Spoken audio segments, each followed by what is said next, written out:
السلام علیکم ورحمت الله وبرکاتو. دوستان امید ده تاسو بخیر.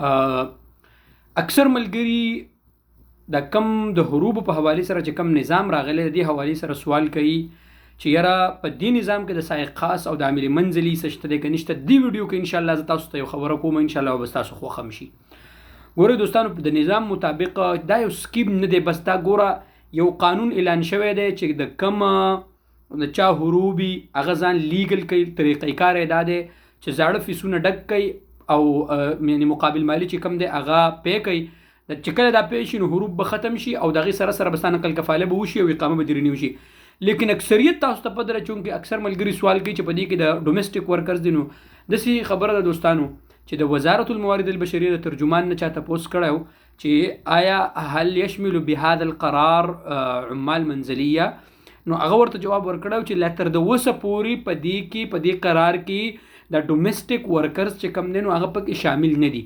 یعنی د دې خبرې نه دا پته لګي، یعنی دا جواب یې ورکړ چې ان شاء الله عن قریب امید ده چې کم ډومېسټک ورکرز چې کم دي سایقاس عاملی منزلي چې کم چا پسې حروبي سوق الیګل شوی نو ان شاء الله امید ده چې دا غي د پارام سره قانون او نظام راوځي. دوستانو ګوري هر څه کیږي ان شاء الله.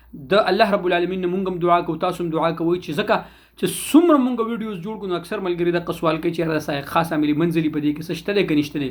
نو ان شاء الله دوستانو د الله پاک نم امید دی قوي چې ان شاء الله اوس نمبر د خیر سره ان شاء الله د خاص عاملی منزلي دی او چې کم ملګری الیګل شوی د هغه ته د حروب یا نور داسې مسلې نو ان شاء الله د الله فضل سره دغه د لپاره هم سیستم راوځي او ان شاء الله مونږ هم دعاګانې کوو، تاسو هم دعاګانې کوو چې الله پاک زمونږ چې څومره دا دې پیښواله ملګری دي چې الله پاک دغه هم دا مسلې مسایل حل کړي.